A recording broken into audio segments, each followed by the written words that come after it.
All right, y'all, welcome back to the show. It's Anti-War Radio. And our next guest is Patrick Cockburn, Middle East correspondent for The Independent, independent.co.uk. He's also the author of the book Muqtada, al-Sadr, the Shia Revival, and the Struggle for Iraq. Welcome back to the show, Patrick. How are you doing?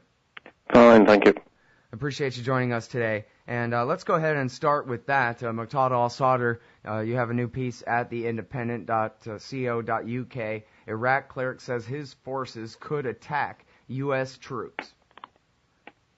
So I guess if you could please maybe, I guess people mostly, I hope, know who Muqtada al-Sadr is, the powerful Shiite cleric who's part of the coalition that supports the current prime minister.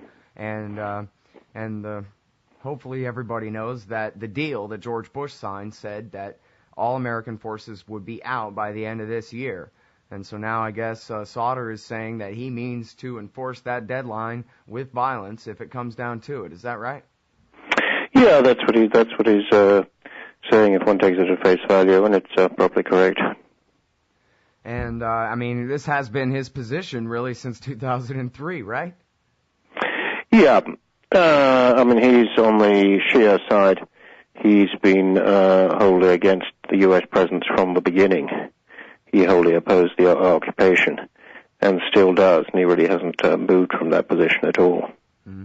Well, you know, the Obama team, I guess because of domestic politics, their only real criticism is from the pro-war right, and so they're not shy at all about bragging about how they're trying to stay in Iraq. They're doing everything they can to twist the arms of the Maliki government and of the parliament to get them to invite us to stay, because, of course, the UN resolution is expired. The status of forces agreement will be expired at the end of the year, so they need a quote-unquote invitation, and they are demanding one, right?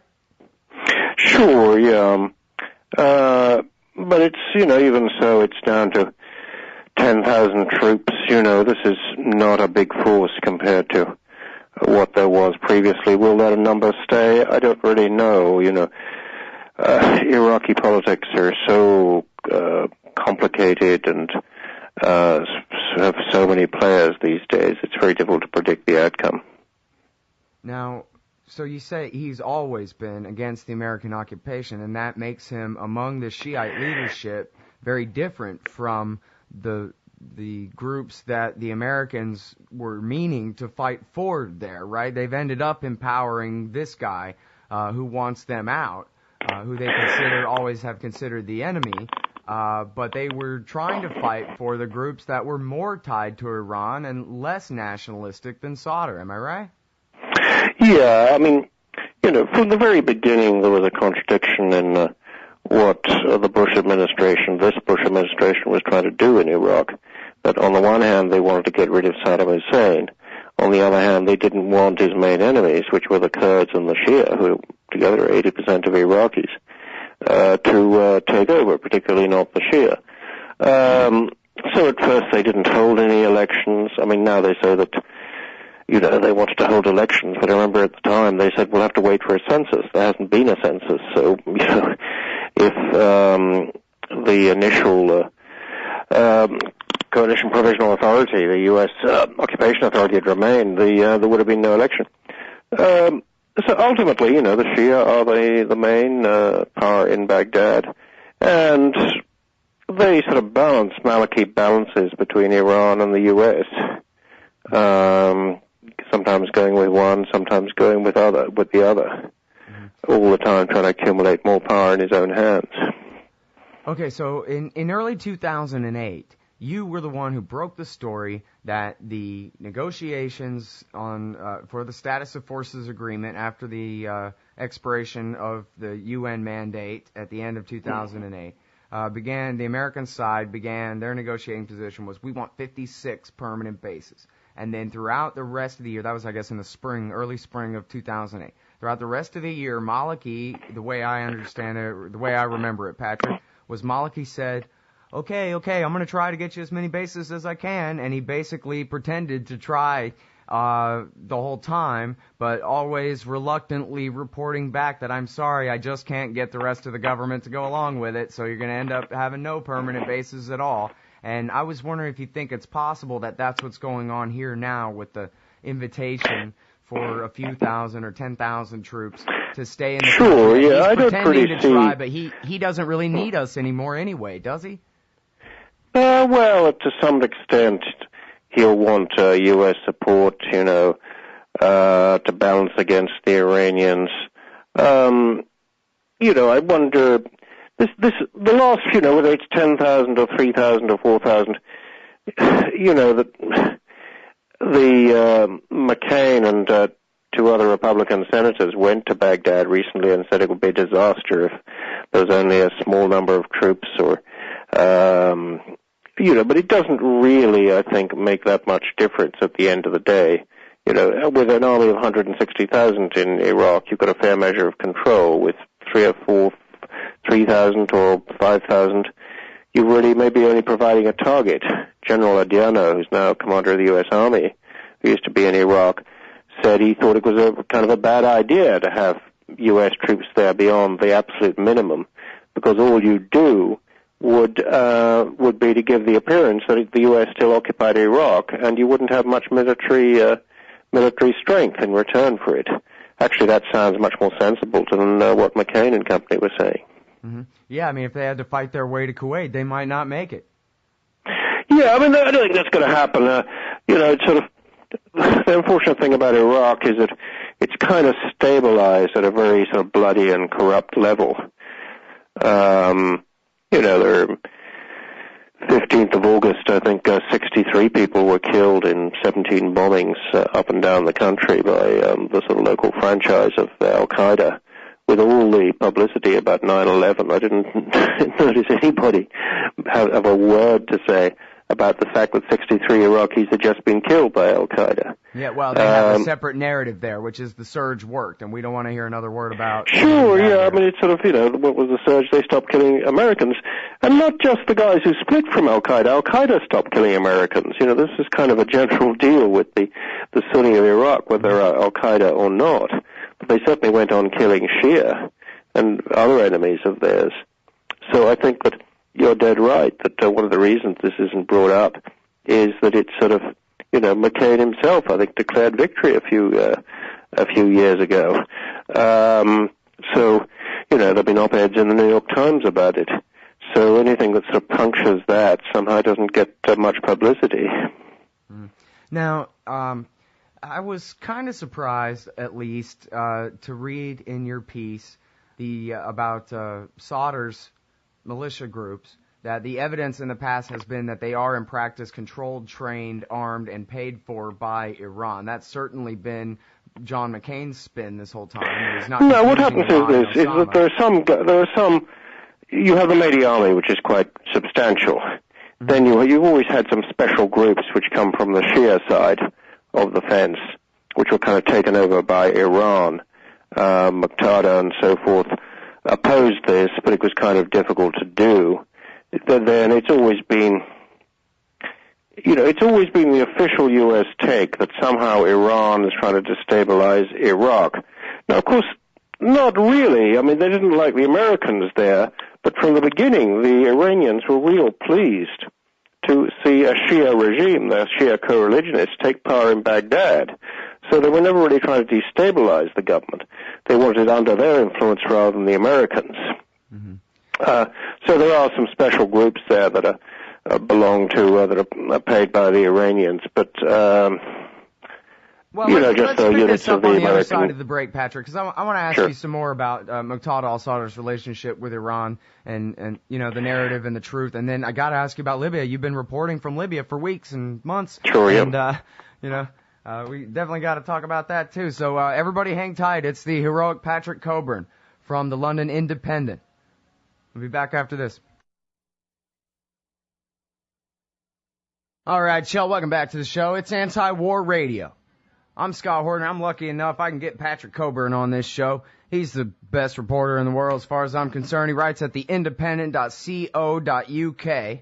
And I'm going to try to wrap up this Iraq conversation here real quick so we can move on to the war in Libya. Latest reports are Fox confirms U.S. boots on the ground there.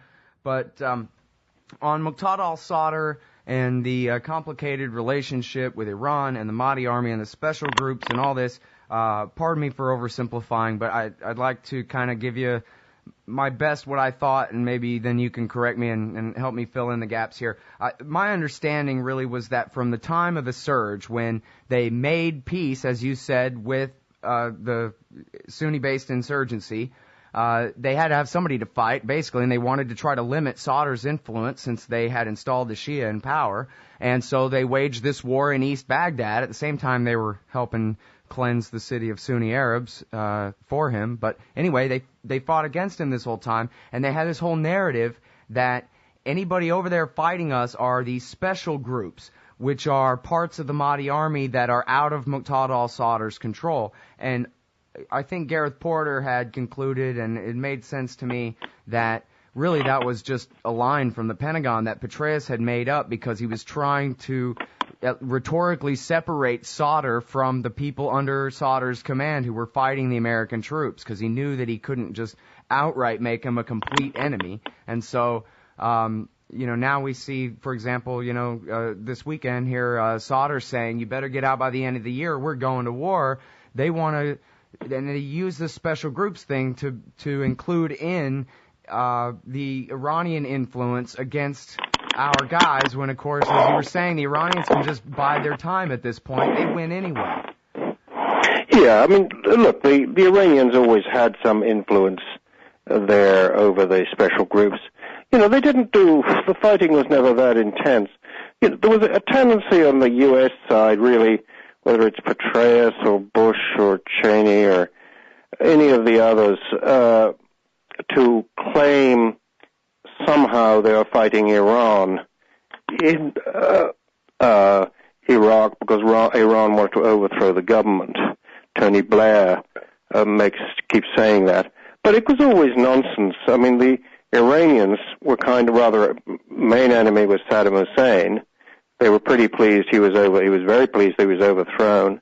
They were seeing a Shia government get into power. They kind of wanted to, increase their influence over that government, as all foreign powers do. And they also wanted to make sure the U.S. went on paying a price for being in Iraq. One of the problems about Iraq is that, after all this warfare, there's so much suspicion between the three main communities, Kurd, Sunni, and Shia, that often they look for foreign sponsors before they try and have any form of partnership or coalition with fellow Iraqis. Mm-hmm. Well, but Sadr's position, even though I guess he lives in Iran most of the time now, it's mostly because the U.S. government chased him there. He was always the one who denounced the Supreme Islamic Council and the Dawa Party types for favoring a more federalist structure and an alliance with Iran. He, at least back in, 2005 or something, wanted to create this government of reconciliation in a coalition with the Kurds and the Sunni Arabs to limit the influence of America and Iran at the same time. Am I wrong?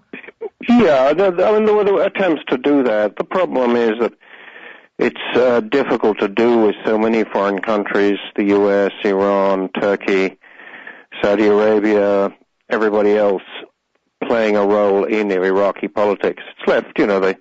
It's left the country very weak. It's left it very disunited. It's left people very conscious of what their ethnic and sectarian background is, and it's left them very suspicious of each other. So, I'm afraid the future is that foreign powers are going to be manipulating Iraqi players for the foreseeable future. Can you tell us, what you think is the most important thing for us to know about the rebels in Libya who have now, with American and NATO help, driven Muammar Gaddafi from power in Tripoli? Well, I think that you kind of said it. They wouldn't be where they are if they didn't have support from NATO. What unites them was to focus on getting rid of Gaddafi. Without Gaddafi, will they be able to do that? These are kind of crucial days. This one will see what they're really made of. Gaddafi went down, but primarily because of foreign intervention. I don't mean that he was popular in Libya. He wasn't. But then nobody quite knows what his opponents consist of. The militiamen, got control of Tripoli pretty fast. You had checkpoints every few hundred yards, but then it's taken a long time from the transitional government to make it from Benghazi. It's not clear what they control. And it's not clear what the shape of the new government in Libya will be like. These are very sort of different and disunited groups. At the same time, I think Gaddafi was quite a good opponent to have, because he made mistakes all along the line. And I think made it fairly easy for them to win at the end of the day. Mm-hmm. Well, now, is it true? Portia Walker, one of your colleagues in the London Independent today, says that there is evidence of the rebels torturing people, institutionalized brutality, she calls it, and you've reported also about the rounding up of black Africans all across Libya. Can you elaborate about that? Are these rebels just as bad as Gaddafi or worse? Yeah, it's sort of worse than it sounds. I mean, because, first of all, you have to realize one thing, that, in Libya, it's not a very big, population, about 6 million people, but 1 million people. You had this illegal labor force of 1 million people who did most of the work, most of it from Central or West Africa. So the whole country is full of black Africans without papers, or if they have papers, they've bought them or fabricated them, who did most of the work. Now, because there were some mercenaries from Central Africa, but mostly this was propaganda. The idea that all Gaddafi's armies consisted of Central and West Africans was simply untrue, but it was ended up by being believed by a lot of Libyans. So now when they see us a black African, they chase them and throw them in jail. This is often, these people don't have papers. I mean, I interviewed one in the police station, and they said, why do you have a Libyan identity card if you claim, this guy came from Senegal, and if you weren't, why would Gaddafi have given you an identity card unless you were fighting for him?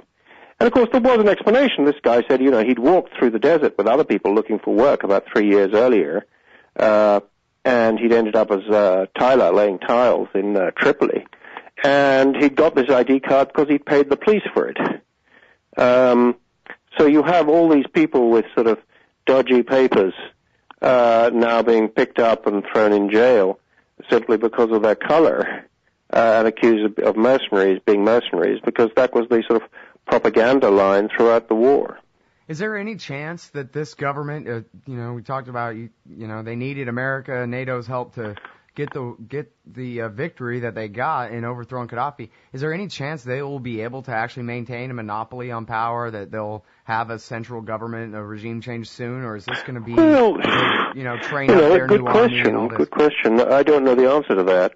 If they have elections, if they're fair elections, but then I'm not sure how that works when you don't have political parties. Well, and the Islamists and the former Gaddafi regimists and all these different factions are just as prepared to fight it out with violence in a further civil war at this point, right? Well, that's what we're going to see in the next few weeks, I mean, first of all, there's going to be a battle for who gets the top job, and there's an awful lot of money involved, control of its oil revenues. Mm-hmm. This is very large. If you've got the right to sign checks, you've just got a lot of money. How much of the old regime is still going to be there? After all, quite a lot of it deserted Gaddafi and joined the other side. The head of the rebels is the former Minister of Justice. The head of their army was the former head of Special Services until they murdered him. There are various other people in senior positions who previously worked for Gaddafi. So exactly what's going to come out of this mix is still uncertain. But I think that it's sort of, during the war, there was very little media coverage of what the rebels were actually like. Most of it was just really sort of demonizing Gaddafi, or accounts of sort of fighting in the desert. I think it was a pretty lowly level. Mm-hmm. All right, well, we're all out of time, and I'll let you go, but I hope I can get you back soon to talk more about this. Sure. Very important subject. Thank you very much for your time on the show, No, Patrick. That's the great Patrick Cockburn from the London Independent, and you can look him up at independent.co.uk, also at counterpunch.org. You can find a lot of articles there, and the book is Muqtada, al-Sadr, the Shia Revival and the Future of Iraq.